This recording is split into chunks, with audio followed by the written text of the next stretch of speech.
Hello there, everybody, and welcome to another week here at Liam's Fight Night Picks. It's a bit of a change of plan, as you can see from my guest on the right of the screen, but I'm absolutely delighted to be joined by my No Punches Paul co-host and a member of the Three Amigos, Jason Murphy. How are you, my friends? I'm good. Put me in, coach. Put me in. Always, brother. Pleasure to have you on. It's another quieter week, obviously, still on the come down from Wembley, but it's always exciting to have a card on home soil. We don't have too many these days, do we? So we got to enjoy them when they're in the UK. No, I mean, I think for the next 2 or 3 weeks, every boxing show will be sort of an anticlimax because of the manic episode we had with the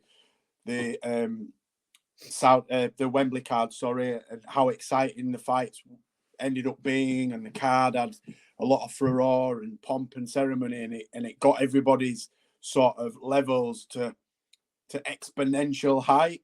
And then, no disrespect to the guys and girls that fought last week, this week, and in the lead up to Bivol and Beterbiev, but it's sort of a big gap to bridge. You know, we're fight sports nerds, so for me, it's just another weekend of fights, irrespective of who's in the ring. But for a lot of the sort of casual fan, it'll be a bit of a come down. But still some great fights this weekend to get our teeth into. You've whetted the appetite nicely there, my friend. So let's get into it. As you can see from the title, it's the Wrecking Ball's homecoming. He's back in Liverpool for the first time since pre-COVID pandemic. Nick Ball returns as the WBA featherweight world champion. Yep. It's world champion. Fantastic to see him back in Liverpool. He's headlining a TNT show. He said it's his dream to headline now M&S Bank Arena, known as the Echo Arena, obviously, for people of a certain age. It's what I still refer to it as well, myself. He said he's enjoyed. He said he can't wait to be back at home. He said he's looking forward to headlining, and he is taking on Ronny Rios, who is fighting at featherweight for the first time in his career. So, digging into Rios, he's the WBC number 7. This is a voluntary defense of Nick Ball's title, and they have a common opponent in Ray Vargas. So, Rios fought Ray Vargas in 2018, I believe it was, for his super bantamweight IBF belt, and lost on a unanimous decision. Obviously, we all know Nick Ball was arguably robbed, to be polite about the issue, out in Saudi at the start of this year. We'll leave it at that, Jay. I know your opinions on it. So my first question to you is, how good is it to see Nick Ball not only fighting again, but back in Liverpool? Yeah, it's fantastic. I will say, unfortunately, I'm old enough to remember no arena being in Liverpool, so I'll just put that out there. Never mind the Echo, but yeah, I'm of a certain age. But yeah, it's fantastic. I mean, he's been the away fighter for the last 2 or 3 years. He's fought abroad. He's fought in other guys' backyards. You know, he's fought on undercards. He's fought on prelims. You know, this kid, and I say kid not in a patronising manner, he's significantly younger than me, so you're all kids. But what I mean is he's sort of not necessarily being the underdog, but he's boxed as the underdog in terms of he's been the away corner, the blue corner, as we say in boxing circles. But it's fantastic. I mean, he's more than deserved this. He's more than earned this homecoming. Can I just say that I'm going to contradict myself, as I always do. If I wrote a book, it'd be called Contradicting Contradictions. But it's fantastic that he's getting a homecoming. I would have liked to seen a more, shall I say, marketable opponent, but I understand why they've picked the opponent they've picked for him. It's sort of, don't get me wrong, he is a world level fighter. He's boxed for world titles. He's had one fight in the last 2 years, though, which is a bit of a concern for me. But again, I can see why they've brought him to the table. We know what Nick Ball's about. He's come forward, he'll sit on the chest, and he will just let his hands go. As you said, it's his first fight at featherweight, which is, you know, going to be a struggle coming up against. Yeah, Nick Ball's size and stature is ideal for bantam, super bantam, but he's not. He's feather, and he's a solid feather, and he hits like a middleweight. So I see it set up for the glamorous homecoming. I think, you know, the fans are in for a real treat because his opponents come to fight. He's not come to roll over. He wants to go away as the world champion. You know, so Rios is not come over here to make the numbers up and pick up a paycheck. I know I'm sort of diminishing the chances that he has, but I'm just looking at it from a logical sense. You would think that the champion that has momentum, that's fought very recently, that's on home soil, making the first defence for title that, let's be honest, should be the second world title. I'm only touching on it, but for me personally, he should be a two-time world champion, or this should be the second defence of one belt and the first defence for another belt. But if he'd have won that belt, he maybe wouldn't have got this. The strap he's got now, because they would have gone in a different direction. But it's all set for Nick. All Nick bought. I'm not saying he's just got to turn up, because that's not the case. He's going to be in a fight, but I believe it's a fight that is his to lose. For me, it's a fight that he has all the attributes to make it an easy night. I don't think it'll be an easy night. I think it'll be close-ish for sort of 4 or 5 rounds, but I fully expect it to be a successful homecoming for the Wrecking Ball. Yeah, I mean, agree. You've said a lot there, mate. Agree with everything you said. No, don't apologise at all. But just touching back on one of the first things you said, he has become, I mean, how often do we talk about road warriors in boxing, fighters that plough a furrow on the road to make a name for himself? But let's just rewind with Nick Ball. So his last show in Liverpool was in, I had the hotel's name in my head, was in a ballroom within Liverpool a month before we went into lockdown. He then had 2 fights in the BT studios in Stratford on Queensbury cards when it was in that weird pandemic time. And then Tyson Fury's fighting Dillian White at Wembley Stadium. We know Isaac Lowe. Isaac Lowe always gets a piece of the pie on the Tyson Fury cards, being his cousin. Yeah. Nick Ball pops up as the opponent. And I remember studying Nick Ball and just went, I don't think they fully appreciate the opponent they're putting Isaac in here. No, listen, Isaac Lowe said he were going to smash Nick, but he's too small. He can't beat me. I'm too powerful for him. If I remember rightly, he sort of turned his back. He did. Victor Loughlin. I don't want to use the word coward in the corner, but he seemed to look for a way out for me, and got an ass whooping that night. I know he sort of tried to protest the stoppage, and you can't turn your back. He turned his back. One of the last things a referee will say to fighters is defend yourself at all times. Now I know it's easier said than done. We're on the outside looking in, but Isaac Lowe for me was looking for a way out, or at least a breather. And Nick Ball is not the kind of guy to give you a breather. I mean, this wasn't about bashing Isaac Lowe. So no, we'll move on from that. My point was, he went Wembley with Isaac Lowe. He went out to Belfast on the Michael Conlan Lopez world title card and picked up a WBC silver belt. He then beat former world champion Isaac Dogboe in Manchester on one of the Magnificent 7 cards. Beat him pretty easy. And Dogboe can fight. He knocked Dogboe down early in the fight. I think he was in round 3 or 4, and then didn't take his foot off the gas. He couldn't get the finish, but then again, that wasn't any slight on his record at all. No, stopped Dogboe really. And then he's gone out to Saudi. I mean, first of all, this is his 3rd world title fight this year, and he's not had 2 tin cans to knock over. He's been in a fight with Ray Vargas that was rock and sock and robots, and Ray Ford that was a more technical fight, but was still a grueling, enduring fight. And here he wasn't expected to win, by the way. He wasn't real about that. Let's be real about it. He wasn't expected. I'm not saying we thought that. That's not us talking. I'm talking about Eddie Hearn put him in that 5x5. He put his best featherweight American prospect because he wanted a bit of shine from the UK audience. And Nick Ball was meant to be that head that was going to be put on a stick. And that just didn't happen, did it? We know what happened in the 5v5. It ended up 5-0 to Frank, and Nick Ball made an absolute statement that night. It was a fantastic performance. Yeah, absolutely. And to just touch on that, so you put in that level of performance he did against Ray Ford after getting robbed. Let's call it what it was. He was robbed against Ray Vargas. He had Vargas down twice, 8th in the 11th. Got a draw, which, let's be honest, was susceptible at best. To then come back out to the same country, not 3 months later, go in there against a guy that's just won the World Championship and had his own rookie moment, finishing the fight with 13 seconds left. To go and produce that type of performance and come out a world champion, it would have been very easy for Nick Ball to sulk a bit and go, what is this about? Now you're sending me in, I've got to fight Ray Ford. Where's my layup? Where's my easy fight? So not turn up. Yeah, my next question for you is, mate, what do you see Nick Ball, obviously, this is a routine defense. As much as we hate the words, it's his voluntary. It's not his mandatory title. What do we expect him to do after this? He's still classed as the number 2 featherweight in the UK behind Lee Wood. Obviously, we believe Wood is going to move up to super feather. But what do we want to see from Nick Ball, presuming he comes through on Saturday night? Unification fights. It has to be.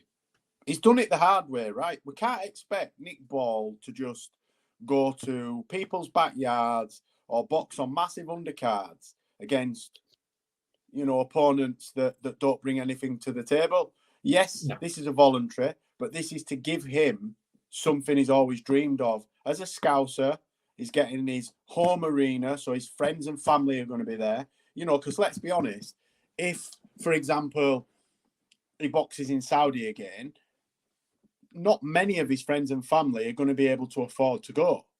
Flights to Saudi are not cheap. Hotels and accommodation in Saudi are not cheap.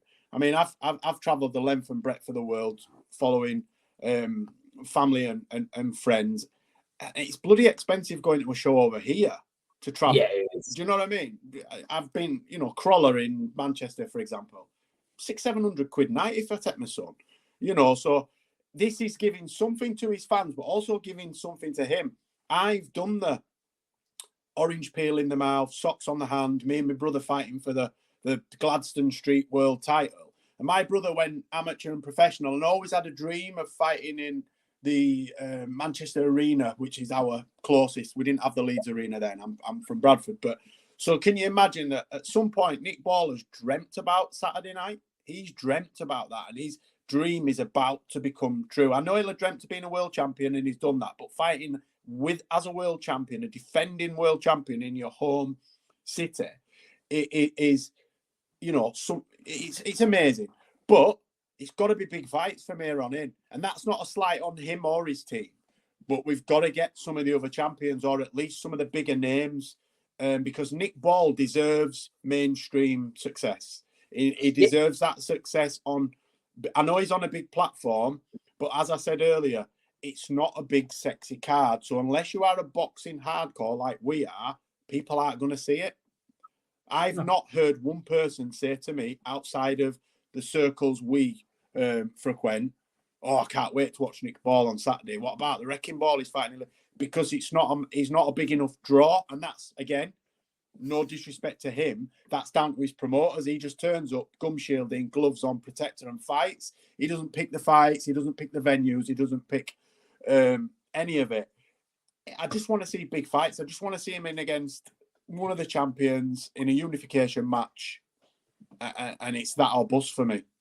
I mean, Ray Vargas still has his WBC belt. Rematch Nick Ball could be sceptical. I know Frank has said he'd be very sceptical putting Nick Ball back in. Yeah. Well, would they go back to Saudi? That's where the first fight was, and look what happened there. You can't say that was an American robbery. I think Ray Vargas is probably the sexiest world champion still. Now Lee Wood has left the division as far as we're aware and isn't going to fight back down to featherweight. Getting that rematch back with Ray Vargas, it will be for a 2-belt unification. You could potentially get the Ring magazine on it as well, which fighters want to be the number 1 fighter. That for me is the steps we want to see. But just to touch on Rios quickly, obviously, as we said earlier, he's first fight up at featherweight. He's 34-4 in his career. Yeah. The big thing for me in this fight, and I feel like I'm banging the same drum I was banging about Charlie Edwards and other fighters last week, is he's incredibly inactive. So this is only his 3rd fight since 2022. He lost that fight in 2022. He was then inactive all of 2023, and he had a 3-round blowout in June, I believe it was this year, which thankfully from that blowout, he was put in the WBA rankings, and Nick Ball has himself. I'm not saying the rankings work in weird ways, but obviously he's coming over for a world title fight, but out of his career weight division, out of America for the first time in his career as well, coming over to the UK, how much belief do we think Rios has at this point? Do we think he's just looking to see how many rounds he can go? If he can get the distance, that'll be an achievement in himself. For me, I'm questioning how much he actually believes in himself coming into this fight. Is he just I get that. And I did say earlier on that he's going to come to fight and he wants to try and win the world title, but you've got me questioning myself now. I mean, as a professional fighter at world level, you've got to believe in him with a chance. I'd hate to think that he's come over here just to give it a shot and see how good he still is. I believe that's the wrong mindset to have. But obviously, I don't know his psyche, and I don't know what he's going through. And now I'm questioning myself, because he hasn't fought for so long. Is it just an opportunity that he's being given and he can't turn down? Maybe. I'd hate to think that, and I don't want to think that, but, you know, does he really believe he can win? I've got to say he has to believe that, but boxers are known to have that ego where they think they can beat everyone, and that, you know, this little guy can't beat me. And because I think Rios is slightly taller than... Rios is the tallest fighter, despite the fact he's fought at a lower weight division, Yeah, so, you know, I think a lot of people... maybe not so much now, but sort of looked at Nick Ball as somebody they could outbox. And but he has got deceptively long arms, Nick Ball. I don't mean that like he looks daft, but I meant his reach is deceptively longer than it looks. Yeah, you know, he can get. I don't mean this little T-Rex arm. He has got a decent jab on him, so they can try boxing at range. Ford tried that, and look, how did that turn out? He got his ears boxed off. Yeah, I believe he's going to come to have a go, but I believe after 4 or 5 rounds, I think he'll possibly have shot his load, and he won't have much left. Yeah, bad choice of words, but yeah, shot his bolt, I meant. Yeah, look, for me, it's he come up to featherweight. He's looking for a payday. I'll let you dig yourself out of that hole, mate. He's looking for a payday, and Queensbury offering him Nick Ball in Liverpool, yes, taking him outside of where he's fought his entire career is too good an opportunity for him to turn down. He's probably looking at himself going, he doesn't believe he's a true featherweight world title contender, but he's been in there with Ray Vargas, which is a common opponent, and maybe he's looked at the Ray Vargas fight and thought he can muddle his way through. Well, he can muddle his way through, which Nick Ball is evolving and improving all the time. From that Ray Vargas performance to the Ray Ford performance, we saw evolutions in his game. And I believe we're going to see that on Saturday night. Yeah. So for me, look, I'm not a fan of routine defenses and homecomings, but if one fighter in British boxing deserves it, it's Nick Ball. So for me, mate, this is going to be an emphatic first defense. I don't see Rios getting out of the first half of the fight, if I'm honest. I think Nick Ball's high pressure intensity and the way he sticks it on a fighter. Yeah. If Rios' heart isn't in it like it was when he's challenged Vargas and Akhmedov in the past, which he lost by stoppage in the last round, then I think he's going to fall quite quickly. Don't believe he's the same fighter he was pre-2020 when he had his world title attempts. I just question that heart. So Nick Ball is going to win by stoppage. And as we've seen today, Stephen Fulton has been called as a WBA mandatory. So that could be a very Now that's a good fight. That's a decent fight. So you're saying first half? You think it'll end in the first half? What's your prediction? Round 9. I think stoppage round 9, doctor or TKO. I don't think Nick will put him unconscious, but I definitely see him doing okay for 4 or 5, and then Nick Ball starting to catch up with him, and I think it's going to be an accumulation of damage, and I think we'll see a 9th round stoppage for Nick Ball. Yeah, well, that's what we think for the main event, guys. So get involved in the comments, get involved in our X pages. Tell us whether you think we're talking rubbish, whether you agree with us. We're always up for interacting, so let us know. They will. They will, because I get told I spout a lot of rubbish, which I do, but, you know, that's what I'm here for. That's what you're here for. But as we've mentioned, it's not the highest quality card, which is a shame, but we'd be amiss if we didn't touch on Jack Rafferty and Henry Turner, which is for the vacant British Commonwealth and WBC international ranking belt at super lightweight. So Jack Rafferty gets the A side of this fight as he is the Commonwealth title. Commonwealth strap holder, sorry. He won that belt beating Lee Appleyard in a round in December last year. Knocked him down 4. That was the performance for me. Sorry I didn't mean No, that was an absolutely huge performance from him, and so far his highest step up on paper. He's had 110 rounds since in June this year, which is interesting. Queensbury fighters seem to win Commonwealth or British titles, take a 10-rounder against an international opponent before they make their first defense. Have a decent fight.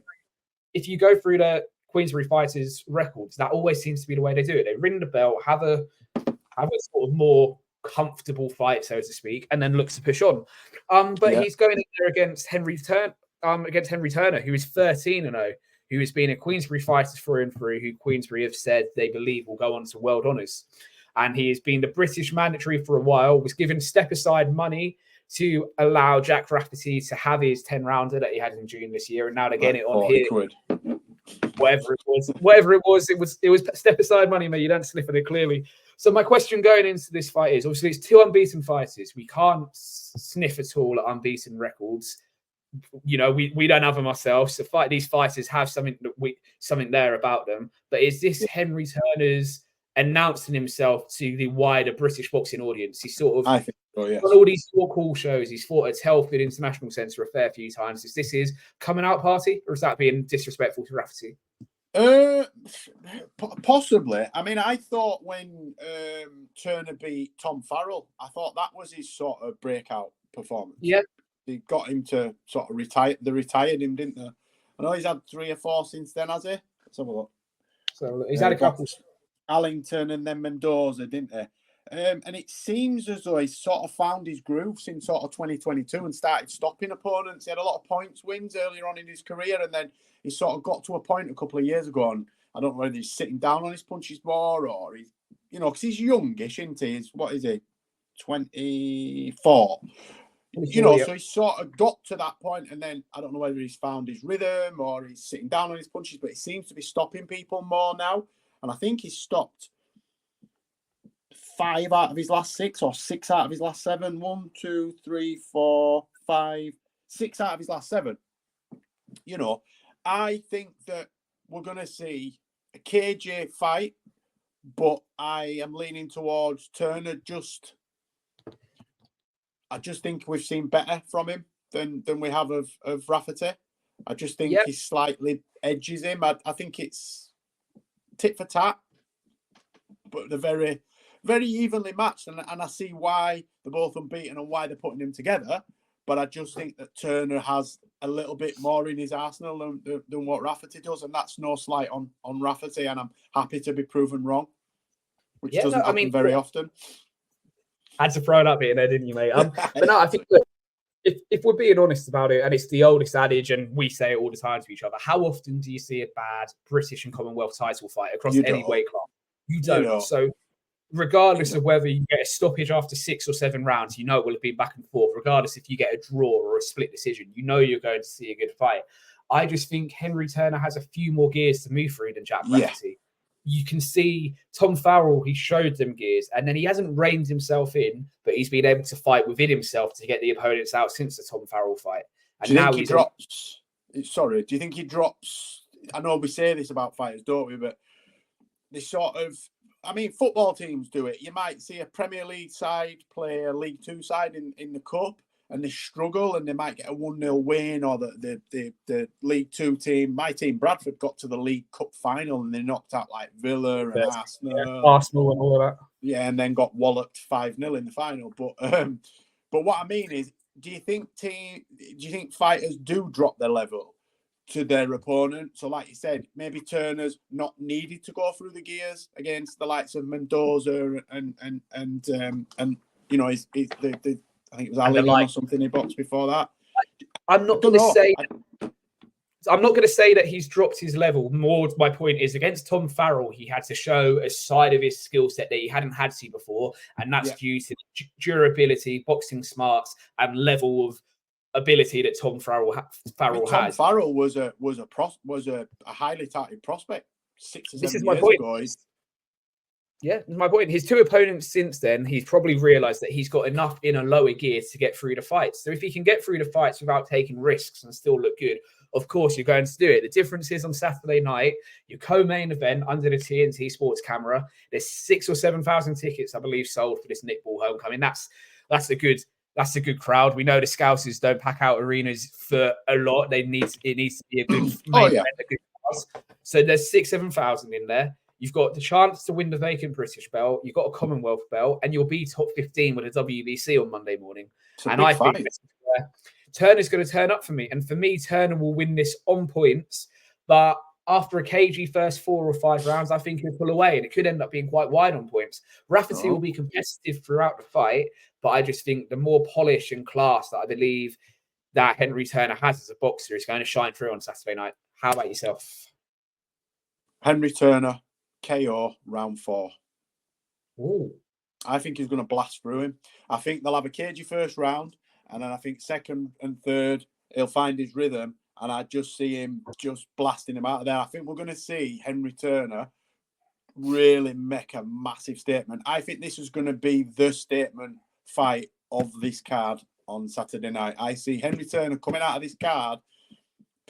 You know, people, I've seen it before when you're walking out of arenas, you've seen it yourself, or venues, and people are talking about a certain instance. You had it last Friday when that, who was the kid that made his debut when he had thousands, not thousands, but he had hundreds there. 400 tickets he sold, and he got absolutely railroaded. It was the first thing we spoke about when we spoke to you post fight. You know, it was one of the first things we spoke about. I think Turner's going to announce himself on the big stage, because this is a big stage for him, isn't it? I know he's boxed on TV shows and Queensberry cards, but this is a world title fight, and is he the co-main? Yeah, this is co-main. It's a big stage, man. Live on TNT. It's a huge stage, and this is where we're going to find out, for me, if Henry Turner has the power to trouble beyond British level. We've seen him, what he can do on the way up. Now it's time to see what your power is like, mate, as you're stepping through the levels. Are you going to be a puncher, or are you going to be, you know, your more pretty, acute boxer type of fighter that can box on the back foot? He had to get his cute and did the bar. Mate, I know. Anyway, so we're both agreeing that Henry Turner is going to have his breakout performance on Saturday night. But as we always say, British title fights, never sleep on. It will honestly, be I'm not just saying that. I have racked my brains thinking of a boring British title fight. I'll think of one. I've been to, I don't know how many British title fights I've been to, but I've been to, let's say, 50. Not 50, but I've been to a lot. And they're always absolute barnstormers, because the Lonsdale belt, for me, is one of the most prestigious, and it's beautiful. Have you ever seen one up close and personal? I haven't. They're gorgeous. I nearly bought one, like a replica. I've got a replica WBC somewhere, small one. I think John Joe got me at Finnegan. But yeah, it's a beautiful. Troy had it, and mate, what a belt! It's absolutely beautiful. But it means a lot to people. Again, kids dream about winning stuff like that, belts like that. It's a big deal, and to be in a British title fight, you're going to go all out to be the champion. So I believe that we'll see another fantastic British and Commonwealth title fight on Saturday night. Absolutely. Quickly before we go, mate, we're just going to touch on the only other name of note on this card, and that is Andrew Cain, who became the British and Commonwealth champion at bantamweight earlier in the year when he obliterated, if we're honest, poor Ashley Lane at York Hall. He was saved by his corner after taking a bit of a pasting. No shame in that at all. Ashley Lane's story is phenomenal. Sorry, that fight was in Birmingham, not York Hall, before anyone comments. That fight was in Birmingham between Cain and Lane. We spoke about it with Rafferty, Frank Warren fighters, picking up a Commonwealth and British title and then taking a 10-rounder. And that's exactly what Andrew Cain is doing here. He's taken a 10-rounder against Lazaro Casseres, 11-1, for the WBC International Silver Bantamweight title. It's not a sexy fight. It's not something that we're as excited about, especially after what he produced earlier this year. But do you know what I wanted? Sorry to cut you. Do you know who I wanted to see him? I wanted him to rematch Baluta. Yeah, that was going to be. Why didn't he make that fight? Because didn't he lose a split? Wanted to split that. There was a split to Baluta, yeah. Yeah, they should have made that fight again. I mean, I know he's recently fought, hasn't he? But make that fight again for me. And, you know, who won? I mean, does it get you a rank in the WBC Silver International? The silver one. This is my thing. He's won the British title. And if you want to take a fight against an international name, I'm completely for it. But make it against one that's going to do something for you. The Baluta rematch would have been perfect. I mean, being really honest, he's number 3, according to BoxRec, British bantamweight. Charlie Edwards, the new European champion, is number 1. That could be a possible option for him. Or more realistically, I think we could see him in with someone like Logan Richardson for his first defense. I believe it will be Cain and Richardson that's ordered for the British title the first half of next year. And perhaps that's what he's waiting for.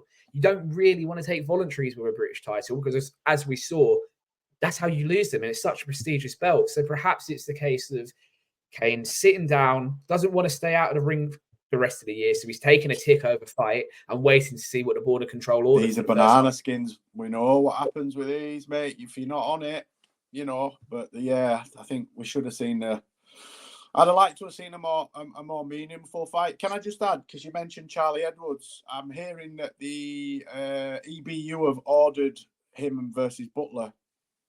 I don't know how true that is. I don't know how the EBU can order anything, but that's that's the news on the grapevine. That's something to get into later in the week, definitely, mate. See what comes of that. But we'll just finish up on this fight, mate. I mean, Andrew Cain's opponent has not fought outside of South America in his 11 fights. He's lost Cain back in 2021. This is only his second time going 10 rounds. I think I know what you're going to predict for this, but I will ask your prediction quickly. Yeah, I think the South American guy's going to win first round. Stop it. I'm joking, by the way. If that happens, man, I didn't Brady Prescott style. Yeah.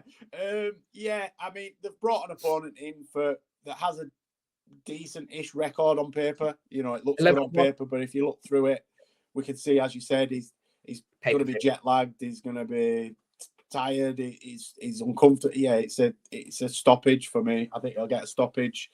Mid to late rounds. I'm not going to pick an exact round. I think mid to late he'll just overroar him and get him out of there. Yeah, I'm in complete agreement. Not going to pick a rounds, but Andrew Cain is going to go through the gears, do what he needs to do. If he wants to go 10 rounds and get the rounds in, he'll do it. If he wants to finish the fight, he'll do that. And that is where we're going to wrap this episode up. It's an underwhelming weekend of boxing, if we're being perfectly honest, but yeah, not the best.